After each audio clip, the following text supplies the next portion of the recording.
katikati ya madeni yaliyokuvunja moyo yaliyokuzunguka, in the midst of the debt that surround you, anaweka mlango wa kupata namna ya kulipa. you make a doors to get how to pay those debts.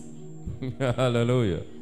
Katikati ya sehemu isiyoeleweka, In the midst of the something that is not understandable, anaweka njia we make a way isiyokuwa ya kawaida. that is not normal. Sasa kuna kila moja na ukavu wake. Now everyone have its desert. Kila moja ana jangwa lake, ana desert yake. Everyone is having its desert. Kuangalia, when you look, ukame usiomea hata nyasi, yani utakuta kuna mahali. Now you find it, there is something. Kila unachopanda, everything that you are planting, akijitokezi kinabaki huko ardhini. Is not growing properly. It's just remain there. Kila unachojaribu kuweka, everything that you're trying to put, kinabaki kule kule. It's just stuck. Kinabaki. Ninachozungumza nini hapa? What I'm talking about is, ni kwamba umejitahidi kufanya kazi, you have tried your level best to do your job, lakini kazi yako haijaweza kuleta matunda ya aina yote. But your job can't even produce even fruit. Umejitahidi kufanya biashara, you have tried to do business, biashara yako haileti faida ya aina yote. But your business don't even bring a normal profit. Umejitahidi kukaa kwenye ndoa, you have tried to stay set on your marriage, na fadhara jaoa. So kuna mambo magumu yaliyopo katika maisha yako. The difficult thing in your life. Jangwa kila mahali. Desert everywhere. Lakini anasema anatengeneza nini? But he say I'm making new thing. Njia anatengeneza njia. Unaweza hata leo umekuja kwenye ibada leo. Might even today that you come to the service. Kila mmoja na jangwa lake. Even everyone is having its desert. Kila mmoja na nini? Ukiangalia mwingine jangwa alio nalo ni haina hatari. Alikuwa juu. Alikuwa juu. He was high. Ameshuka mpaka chini. And they fall down suddenly. Aliyokuwa na marafiki. The one who is having friends. Wanamletea tenda za kila aina. To bring to him tenders of any kind. Ukiangalia. When you look, no one is calling you. Hakuna anayekupigia. Hata anayeonyesha kwamba angalau kuna kamwangaza. At least there is a light. Habana. There is no one. Yesu anasema hii ni njia. Jesus say is the way. Ukweli na uzima. The truth and life. Ndio maana nakuhitaji upite kwenye njia yake aliyoandaa yeye. That's why he need you to pass in the way that he prepared for you. Ili ukutembelea kwenye njia yake. So that when you walk in his way, upate kile unachohitaji. To get everything that you need. Maisha yako yaweze kwenda sawa sawa. And your life can go well. Hallelujah. So kila moja jangwa lake. Everyone Yesu anasema hapa. Jesus says here. Unapokaukiwa. Where you dried up. Maji yatiririke.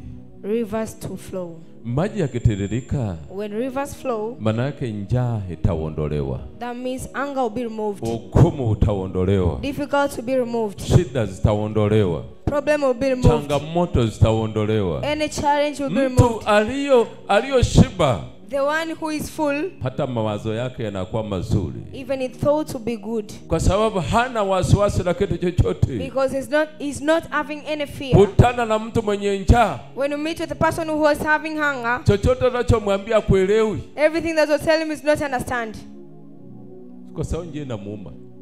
Because he's hunger. Anahitaji kula, alafu akishakula ndio mwambie unachotaka kumwambia. You just need to eat and then tell him what you want to tell him. Lakini uwezo kumwambia ukaanza kumwambia vitu vyako wakati yeye ana njaa. You can't start to tell his things meanwhile he's hunger.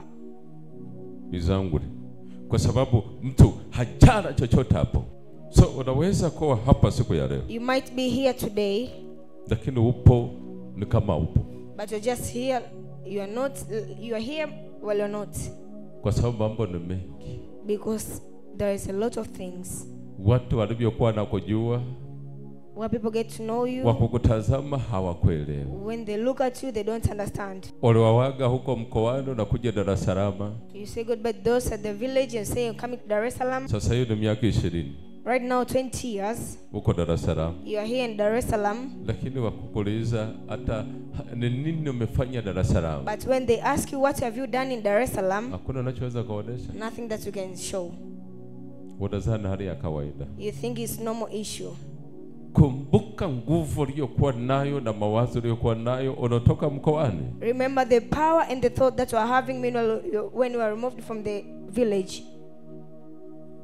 Unasema nikifika Dar es Salaam mambo yangu najua yote yatafanyaje. And we say when I'm reached Dar es Salaam my thing will work out. Mambo yangu yatakuwa vizuri kabisa. My thing will be good. Na uko Dar es Salaam. Now you are here in Dar es Salaam. Miaka inaenda. Year passing. 20 nafika sasa hivi. 20 is reached now. Hata kibanda cha bata ona. You don't have even kioski. Kibanda cha bata. Hallelujah. Mbona bata sisi zinahitaji banda? Kwani zinahitaji nyumba? Bata zinahitaji nyumba au zinahitaji kibanda? Sasa wewe na banda ninachozungumza hata banda lenyewe hujaweza kufanyaje? Kupata. Una pambano na pambana. You are struggling. Huelewi. You don't understand. Ni namna gani ya kutoka kwenye hali ya namna hii? How to come out from that situation. Yesu anasema ni njia. But Jesus told is the way. Kweli na uzima. Truth and the life. Maana yake wanaoingia ndani yake. That means whenever we enter in him, wanaingia kwenye njia iliyokuwa sawa. They enter in a correct way. Wanapata ukweli. They be healed and get the truth and the life.